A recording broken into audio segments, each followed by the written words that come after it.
الکریم اما بعد فاعوذ باللہ من الشیطان الرجیم بسم اللہ الرحمن الرحیم۔ آج اللہ تعالیٰ کے فضل و کرم سے ہم نے 29ویں پارے سے تلاوت کلام پاک کا آغاز کیا ہے۔ اللہ وحدہ لا شریک نے ابتدا میں ہی اس بات کو واضح کر دیا کہ الذی خلق الموت والحیات لیبلوکم ایکم احسن عملا۔ اللہ تعالیٰ نے یہ زندگی اور موت کا کھیل چلایا ہی کیوں؟ چنگے بھلے اسی جنتے بیٹھے ہوئے سن، بابے ہوری جنتے چاہے سن، چنگے بھلے کھا پی رہے سن، موجہ کر رہے سن، ایویں رب سونے نے دنیا بھیج دے، پھر زندہ بھی کر رہے ہیں مار بھی رہے ہیں، زندہ بھی کر رہے ہیں مار رہے ہیں۔ تو اللہ تعالیٰ نے اس فلسفے کو بیان کیا ہے، وہ اللہ کے بندے یہ میں نے جو موت اور زندگی کا جو نظام چلایا ہے وہ اس لیے چلایا تاکہ ہم جان سکے کہ تم میں سے اچھے کون ہیں اور برے کون ہیں۔ سادہ لفظوں میں اگر میں اس کی کروں کہ بابے اور اللہ نے دنیا بھیجا، جاؤ جنہیں گندے گندے آئے نا اتھے ہی چھاڑا ہوتے چنگے چنگے واپس آ جاؤ، ہاں جی، گندی نسل ہوتے چھاڑا ہو تو چنگی نسل لے کے واپس جنت سے آ جاؤ۔ انشاءاللہ چنگی نسل واپس جائے گی، گندی نسل جڑیاں نے دنیا سے رول جائے گی بلکہ جہنم میں چھڑے گی۔ پھر اللہ وحدہ لا شریک نے جہنمیوں اور دروغ جہنم کے مکالمے کا ذکر کیا ہے۔ جب جہنمی جہنم میں ڈالے جائیں گے تو اس کی چنگھاڑ سنیں گے تو جوش مارتی ہے، تو اس کی شدت سے وہ پھٹ جائے گی۔ اس میں جب کسی گروہ کو ڈالا جائے گا تو ان کے دروغہ ان سے پوچھیں گے کیا تمہارے پاس کوئی ڈر سنانے والا نہیں آیا؟ انبیاء کرام نہیں آئے؟ علماء کرام نہیں آئے؟ تو کو دسیا نہیں تمہیں اللہ کو ڈرنا ہے، جنت ہے، دوزخ ہے، نیک اعمال نے، برے یہ دسیا کسی نے نہیں تمہیں؟ جہنم کہیں گے کیوں نہیں، بے شک ہمارے پاس ڈر سنانے والے تشریف لائے، پھر ہم نے انہیں جھٹلایا۔ اور چھڈو جی مولویاں دی تے یہی گل ہوندی ہے، مولویاں دا کی کام ہے؟ نبیاں نے انہاں نوں ایک ہی گل پئی ہوندی ہے، جنت دوزخ، حلال حرام دی پئی ہوندی ہے، چھڈو انہاں، اسی تو انہاں نوں جھٹلاندے رہے۔ پھر اللہ تعالیٰ نے، ہم یہ کہتے تھے کہ اللہ تعالیٰ نے کچھ نہیں اتارا مگر بڑی گمراہی ہے، اور اگر ہم سنتے یا سمجھتے تو دوزخ والوں میں سے نہ ہوتے۔ اب اپنے گناہ کا اقرار کیا تو پھٹکارو دوزخیوں کو۔ ہاں جی، جب حضرت صاحب ختم ہو گئی، گل ختم ہو گئی، جہنم میں چلے گئے، جب رب سونے کہنا ہون کسی دی جاؤ جہنم سڑو۔ بابا عقل مند وہی ہوتا ہے جو اشارے سے سمجھ جائے، عقل مند وہی ہوتا ہے جو نصیحت سے سمجھے۔ ہم نے کل پڑھا نہیں کہ نصیحت بھی اللہ تعالیٰ کسی کو نصیب کرتا ہے، ہر کسی کے قسمت میں نصیب بھی نہیں، وہ اپنا نصیحت بھی نہیں ہوتی۔ وہ بچے، وہ لوگ جو اللہ اور اس کے رسول کے احکام کو، اپنے بڑوں کے، استاد کے، اپنے مرشد کی بات کو ایسے سر جھکا کے سنتے ہیں، حضرت وہی لوگ اس دنیا میں بھی کامیاب ہے، آخرت میں بھی کامیاب۔ جن لوگوں نے اللہ رسول کی نہیں مانی، ماں باپ کے سامنے آکڑ کے کھڑا ہوگا، ابا جی تانوں نہیں پتہ، چھڈو جی سانوں پتہ ہے، اسی جاننے بہتے جاننے، تہاڈا زمانہ ہور سی، ساڈا زمانہ ہور، تسی 100 سال پرانے ہو، 50 سال پرانے ہو، اسی نویں پود ہے، سانوں سارا کچھ پتہ۔ جن لوگوں نے یوں کہا وہ پھر رلتے پھر رہے، کیا ہے ان کے پلے؟ کچھ بھی نہیں۔ پھر ہم نے سورۃ قلم شریف کی تلاوت سماعت کی، جس میں عظمت مصطفیٰ صلی اللہ علیہ وسلم کا اظہار فرمایا گیا۔ جب کافروں نے گستاخی کرتے ہوئے نبی اکرم صلی اللہ علیہ وسلم کو مجنون کہا تو اللہ تعالیٰ نے قسم کے ساتھ ارشاد فرمایا، نون والقلم وما یسطرون، قلم اور اس کے لکھے کی قسم، ما انت بنعمت ربک بمجنون، تم اپنے رب کے فضل سے مجنون نہیں ہو۔ اعتراض حضور پہ کیا گیا، برا بھلا حضور کو کہا گیا، فوراً جلال الہی جوش میں آیا، فرمایا نون والقلم وما یسطرون ما انت بنعمت ربک بمجنون، محبوب اللہ کا فضل ہے تم پر، تم مجنون نہیں ہو۔ ہاں جی، اپنے محبوب کو بے انتہا اجر و ثواب ملنے کی بشارت دے کر تسلی دی، اور ان سے فرمایا بے شک تم عظمت اور بزرگی والے اخلاق پر ہو۔ اس کے بعد مجموعی طور پر کفار کے سونا جس کافر نے گستاخی کی اس کے سونا عیب بیان کیے گئے، اسے ذلیل اور رسوا کر دیا رب سونے نے۔ حضرت جی جس نے حضور پر اعتراض کیا نا، 14 صدیاں ہو گئیں اس کے جو ہے نا جی یہ برے اخلاق بیان کیے جا رہے ہیں، مر گیا وہ، ان کی نسل بھی مر گئی، مٹی ہو گیا، برباد ہو گیا، لیکن اج تک اندر تے لانتا برقرار برابر برس رہی ہیں۔ رمضان شریف میں اب تک 3 قرآن پاک مکمل کر چکا ہوں تلاوت کے اندر، 3 مرتبہ تو میں نے یہ سورہ مبارکہ پڑھی۔ ابھی جو بچوں کو تیاری کروا رہے ہیں وہ سنتے ہیں، وہ الگ سے ہیں۔ 6 7 8 مرتبہ قرآن پاک ختم ہم کر لیں گے انشاءاللہ پرسوں تک۔ اب آپ 8 مرتبہ تو ہم نے لعنت بھیجی اس کے اوپر، اس کی نسل کے اوپر، اس کی بری اخلاق کو بیان کیا ہے۔ پہلا بڑا قسمہ کھانا والا ہے، ایڈا قسمہ کھانا والا، بڑا ہی ذلیل آدمی ہے، بہت تانے دینے والا ہے، ادھر کی ادھر لگانے والا ہے، بھلائی سے روکنے والا ہے، حد سے بڑا گناہ گار ہے، سخت مزاج ہے، ظالم ہے۔ اور اس کی اصل جو مین اور بڑی جو گالی رب کریم نے اس کی اصل میں ایک ہے ہی حرام دہ ہووے بندہ انسان اور حضور تے اعتراض کرے، حضور نے جو برا کہے، حضور دے اندروں جو عیب کڈے، حضرت صاحب وہ نسلن حلال دا نہیں ہو سکتا۔ حلالی ہووے تے میرے مصطفیٰ دا غلام نہ ہووے، اے ہو ہی نہیں سکتا۔ ماں پیو نے جیڑی غلطی کیتی ہے نا جی، اس غلطی دا اثر گستاخی رسول دی صورت وچ نکلدا ہے۔ یہ سارے جننے بھی گستاخ نے، یہ اللہ دی قسم ہے، مینوں دو جہان دے بادشاہ قرآن دی قسم ہے، یہ اپنے نسب چیک کران، انہاں دی نسل ہی گندی نکلے گی، یہ اپنے پیو دے ہے نہیں۔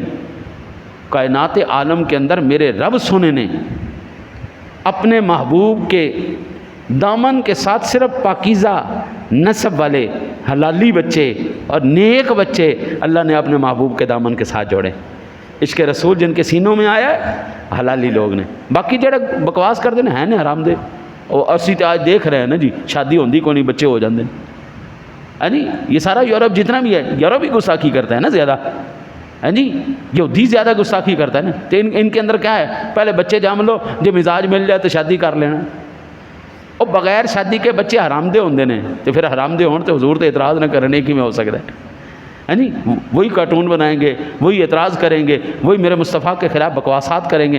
جتنے بھی حضور کے گستاخ ہیں ان کی اصل میں خطا ہے، وہ ستار و عیوب ہے، جو گناہ گاروں سے گناہ گار بندے کے بھی عیبوں کو چھپا لیتا ہے، لیکن اپنے حبیب کے گستاخ کو ساری دنیا کے سامنے ذلیل اور رسوا کر دیتا ہے۔ ہمارے آج تو حضرت جی حوصلہ ہی نہیں رہا سنندہ، ساڑھے بابے اور ایڈے، میں چھوٹا سا تھا، تقریباً 8-10 سال کا ہوں گا، میں نے علامہ عمر اچھری صاحب رحمۃ اللہ تعالیٰ علیہ کا بیان سنا۔ علامہ صاحب کا ہمارے مدرسے میں جلسہ ہوا تو علامہ مولانا عنایت اللہ سانگلہ علم والے تشریف لائے، اور علامہ عمر اچھری صاحب رحمۃ اللہ تعالیٰ علیہ، اور ببر شیر سن، دونوں مناظر تھے، کیا بات ہے، سبحان اللہ۔ علامہ عنایت اللہ صاحب اپنے سر کے اوپر صندوق پورا جو ہے نا جی کتابوں کا لے کے چلتے تھے ساتھ، جدھر بھی جاتے تھے پوری کتابوں کا صندوق ساتھ۔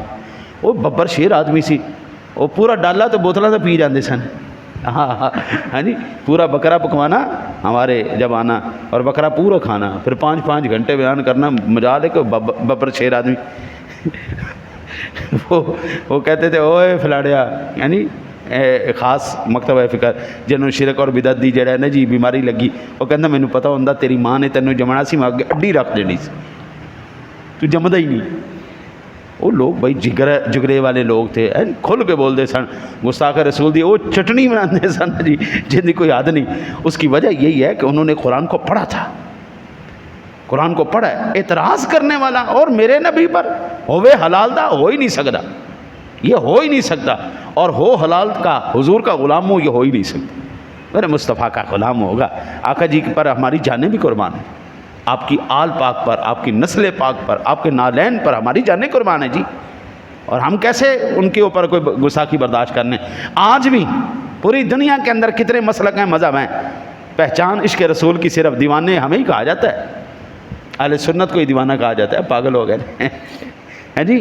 ہم الحمدللہ فخر سے کہتے ہیں تاجدار ختم نبوت زندہ ہو، ہم الحمدللہ کہتے ہیں، ہم صرف یہ زبان سے نہیں کہتے غلامی رسول میں موت بھی، ہم الحمدللہ عملاً کر کے دکھاتے ہیں، اور ہم نے موتوں کو سامنا کیا جی، حضور کے عشق کی خاطر کیا۔ اللہ اکبر۔ اللہ تعالیٰ بڑے سے بڑے گناہ گار کے عیب کو چھپا دیتا ہے، گستاخ کے عیب کو نہیں چھپاتا، اللہ سامنے کر دیتا۔ پھر ہم نے باغ والوں کا قصہ پڑھا. کفار مکہ کے سامنے ایک باغ والوں کی مثال بیان کی گئی. جب انہوں نے اللہ تعالیٰ کی نعمتوں کی ناشکری کی اور حقداروں کو ان کا حق نہ دیا، اور تو اللہ تعالیٰ نے ان کے باغ کو جلا کر خاکستر کر دیا اور انہیں بتایا کہ اللہ تعالیٰ کی حدوں سے تجاوز کرے اور اس کے حکم کی مخالفت کرے تو اس کے لیے بھی اللہ تعالیٰ کی ایسی ہی سزا ہوتی ہے. لہٰذا وہ ہوش میں آئیں اور اپنا انجام خود سوچ لیں کہ دنیا کی سزا اتنی دردناک ہے تو آخرت کی سزا کیسی ہوگی. اور کیا کافروں مسلمان ایک جیسے ہیں؟ کیا کافر اور مسلمان ایک جیسے ہیں؟ یہ بتایا گیا کافروں کا یہ دعویٰ غلط ہے کہ مسلمان اور کافر ایک جیسے ہیں. اس دعوے پر ان کے پاس کوئی دلیل نہیں. آج آپ دیکھیں نا جی، اکثر لوگ کیا ہو رہے ہیں؟ دہریے ہو رہے ہیں. دہریے سے مراد وہ رب نو ہی منن تو جا رہے ہیں. پہلے تو صرف اولیاء اللہ کا انکار کیا، پھر رسول اللہ صلی اللہ علیہ وسلم کی گستاخی کی، اہل بیت کا انکار کیا، صحابہ کے انکار کیا، ہاں جی، ان کے خلاف آپس میں. پھر اب کس منہج پہ آ گئے؟ وہ جناب اب اللہ کا انکار کرنے لگ گئے. ان میں ان کا قصور ہی نہیں ہے یار. پیپسی برگر دی پیدائش نہیں، ہاں جی، نہ انہاں دا ماں نہ انہاں دا پیو. ہاں جی، وہ کھانا کھا رہا تھا نا جی بچہ، مجھے الحمدللہ بلال کھانا کھلاتا ہے تو مرغی میں نہیں کھاتا، یہ بلال مرغی میں نہیں کھانا. تو کہنے لگے استاد جی آپ مرغی کیوں نہیں کھاتے؟ میں کہ جن ماں پیو دا ہی نہیں پتا ہوئے وہ کی کھانا ہے یار. بندہ کھائے گاں کھائے بکرا کھائے، جی یہ چیزیں کھائے، یہ کی جن ماں پیو دا ہی پتا کوئی نہیں وہ بندہ کی کھائے. ہاں جی، جو چیز بندہ کھاتا ہے نا جی اس کی طبیعت کے اندر اس کے اثرات آتے ہیں. یورپی لوگ کیا کھاتے ہیں؟ سور اور شراب. دسو شرم و حیا ہے انہیں؟ عربی لوگ اونٹ کھاتے ہیں. سختی کتنی ہے ان کے اندر، کفیل اوئے ہوئے ہوئے ہوئے اللہ معاف کرے کتنے سخت لوگ. ہاں جی، ہم بلیلر کھاتے ہیں. بلیلر دی کیا خاصیت ہے؟ بیٹھا رہے ان ٹھڈا مارو او پھر وہ تھوڑا جاگے ہو گئے پھر بہ جانا. ساڈے منڈے بھی بیٹھے ہی ہوندے نے، کم نہیں کرتے. تو دیسی مرغے نو پھڑ کے بھی کھاؤ ذرا، پھیپھڑے باہر آ جان گے دیسی مرغی نو پھڑ کے بھی کھاؤ گے. ہاں جی، ہماری جنہوں نے دیسی کھائے ہوئے نا جی وہ نس نس کے ہون تک بھی بڈھے ویلے بھی کام کر رہے ہیں. سلیم صاحب ساڑھے سامنے بیٹھے ماشاء اللہ 60 سال تو عمر زیادہ ہوگی حالی بھی کام کر رہے ہیں. ہاں جی، ہمارے جتنے بھی بزرگ ہیں بابے ہیں پرانی فٹنگ دیسی مرغے کھادے. ہاں جی، اج بھی انہاں دی فٹنگ بالکل برقرار. تے اسی جوانی وچ کہندے نے چھڈو جی گھر ہی بیٹھ کے پیسہ آنا چاہیے، ایتھے ہی آنا چاہیے. جو اسی کھاواں گے ساڈے اندر وہی چیز آئے گی. کھانا والی کوئی کھانا والی چیز کھانا دیسی مرغا کھاؤ تاکہ تمہیں پتہ لگے کوئی شے کھادی. پھر اللہ وحدہ لا شریک نے سورہ حاقہ بیان تلاوت ہم نے سنی جی. حاقہ قیامت کے مختلف ناموں میں سے ایک نام حاقہ ہے. حاقہ کے معنی ہے ثابت ہونے والی. چونکہ قیامت کے دن اللہ تعالیٰ کے وعدے اور وعیدیں ثابت ہوں گی اس لیے اسے حاقہ کہا جاتا ہے. اس صورت کا اصل موضوع رسول اکرم صلی اللہ علیہ وسلم کی سچائی کا بیان ہے.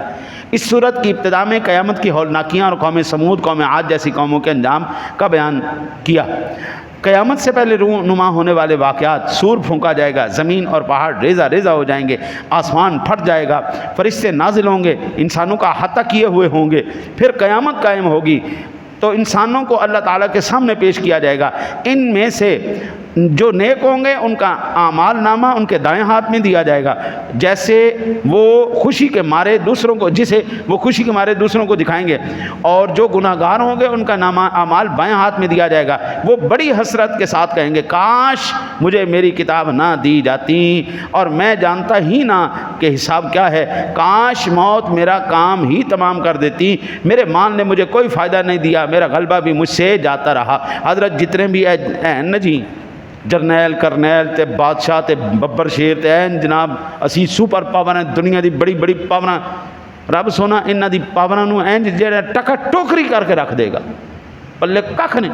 ہم نے اپنی زندگی میں نے روس کو ٹوٹتے ہوئے دیکھا ہے. روس ایک دور میں وہ بلاسی یار، پہلے چائنا امپائر کو رومنز امپائر کو ٹوٹتے ہوئے دیکھا، چائنا امپائر کو ٹوٹتے ہوئے دیکھا، روسی امپائر کو ٹوٹتے ہوئے دیکھا. اب انشاءاللہ تعالی العزیز برطانوی راج کو سامراج کو ہم نے ٹوٹتے ہوئے دیکھا. الحمدللہ اب امریکی جو ہے یہ سامراج بھی نیست و نابود ہوگا انشاءاللہ. نیست و نابود ہو کر میرے مصطفیٰ کا جھنڈا اونچا ہوگا، میرے نبی کا دین اونچا ہوگا، میرے مصطفیٰ کا جھنڈا اونچا ہوگا انشاءاللہ. ہماری آنکھیں دیکھ رہی ہیں انشاءاللہ وہ وقت قریب ہے. مرنے سے پہلے انشاءاللہ تعالی العزیز ہم اس کو رسوا ہوتے ہوئے دیکھیں گے اور اسلام کو ہم سر بلند ہوتے ہوئے دیکھیں گے. الحمدللہ ابھی ماؤں نے حلالی بچے پیدا کیے ہوئے ہیں. ابھی خونوں کے اندر پاکیزگی موجود ہے اور وہ پاکیزگی خون کی جوش مارے گی انشاءاللہ تعالی العزیز۔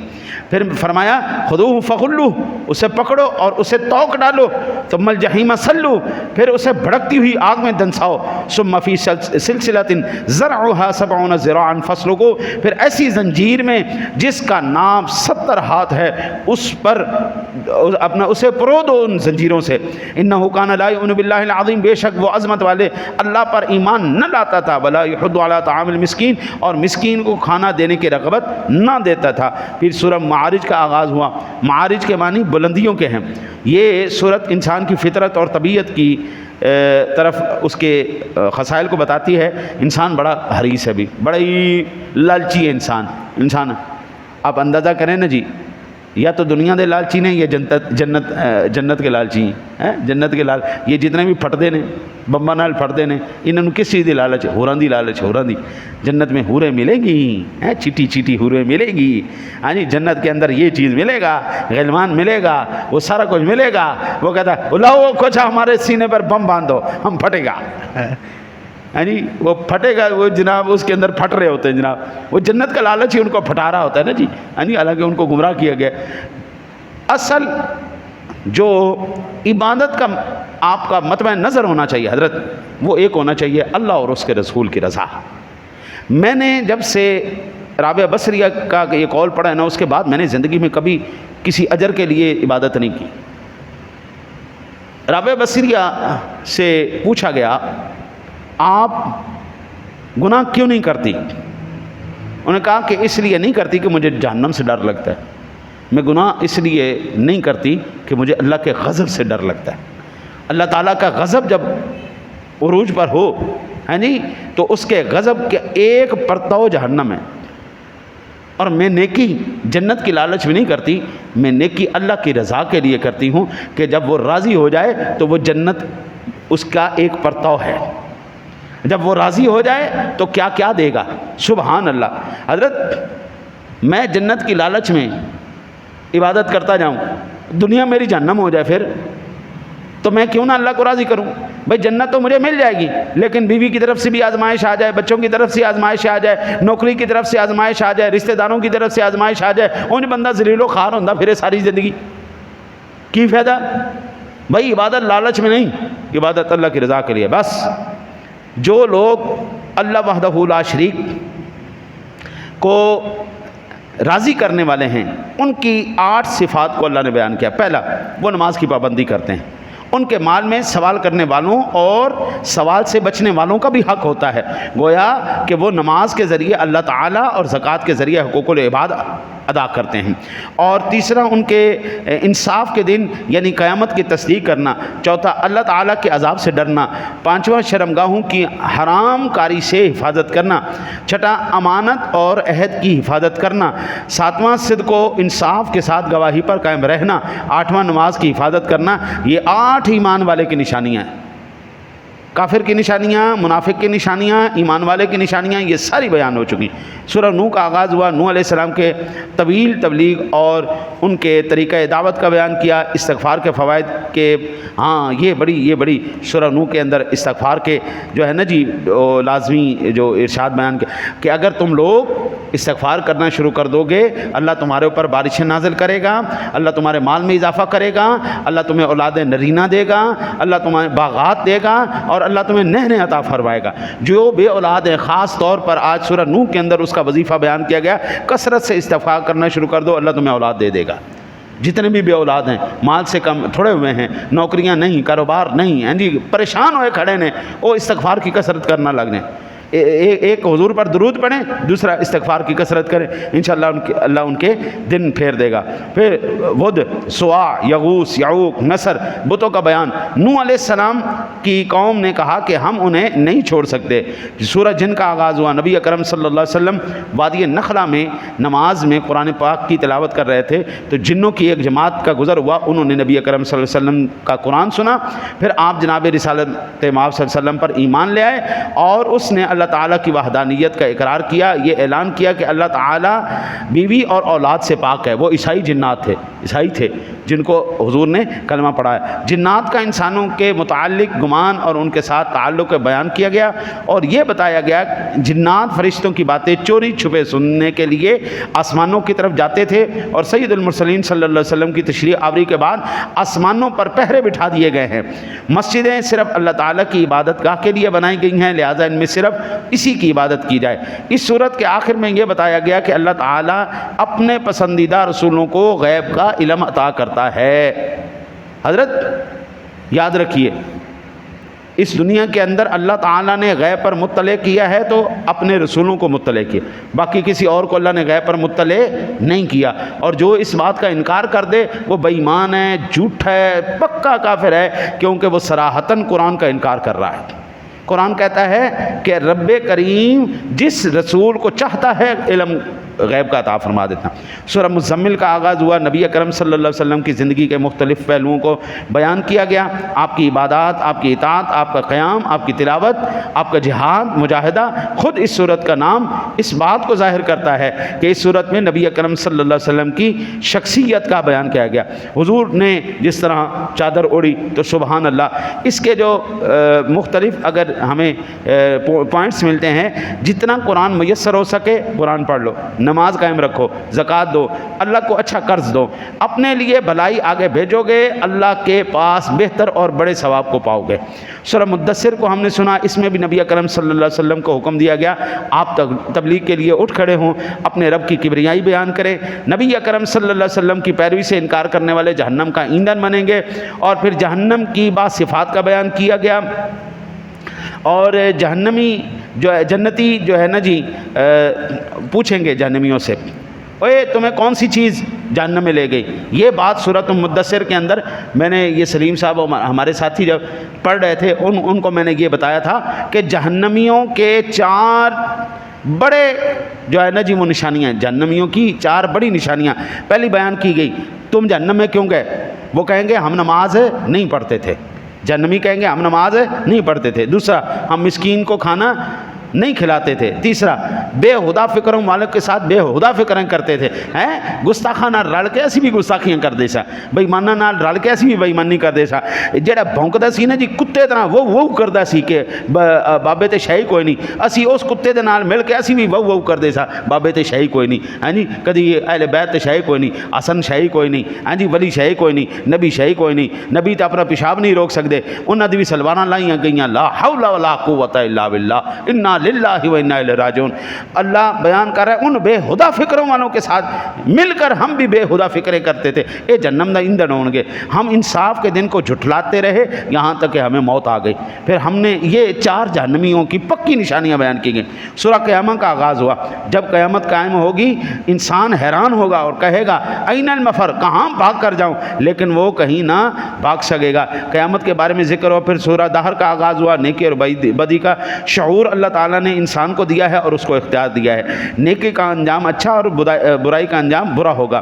قرآن مجید نصیحت ہے۔ پھر سورہ مرسلات کی ہم نے آغاز کیا جی، اس کی تلاوت سنی۔ اس سورت کی ابتدا میں 5 صفات کی قسم کھا کر فرمایا گیا قیامت ضرور واقع ہوگی اور اس دن کافروں کو جہنم کا عذاب لازمی طور پر ہوگا۔ اس کے بعد قیامت قائم ہوتے وقت کی چند اپنا قیامت قائم ہوگی اور اس کی علامات بیان کی گئیں۔ سابقہ امتوں کی ہلاکت کے بارے میں بیان فرمایا گیا۔ انسان کی ابتدائی تخلیق کے مراحل بیان کیے گئے کہ مردوں کو دوبارہ زندہ کرنے پر اللہ قادر ہے، اس کی دلیلیں بیان کی گئیں۔ اللہ تعالیٰ کی نعمتوں کا انکار کرنے والوں کو اس کے عذاب سے ڈرایا گیا۔ قیامت کے دن کافروں کے عذاب کی کیفیت بیان کی گئی۔ نیز اس دن اہل ایمان کو ملنے والی نعمتوں کو بیان کیا گیا۔ اس صورت کے آخر میں کفار کے بعد اعمال پر ان کی سرزنش کی گئی اور فرمایا گیا کافر اگر قرآن مجید پر ایمان نہ لائے تو پھر کسی کتاب پر ایمان نہیں لائیں گے۔ اللہ تعالیٰ سے دعا ہے اللہ تعالیٰ اپنے حبیب کریم علیہ الصلوۃ والتسلیم کا صدقہ قرآن سن کر سمجھ کر اللہ تعالیٰ ہمیں عمل کی توفیق عطا فرمائے۔ اللہم صلی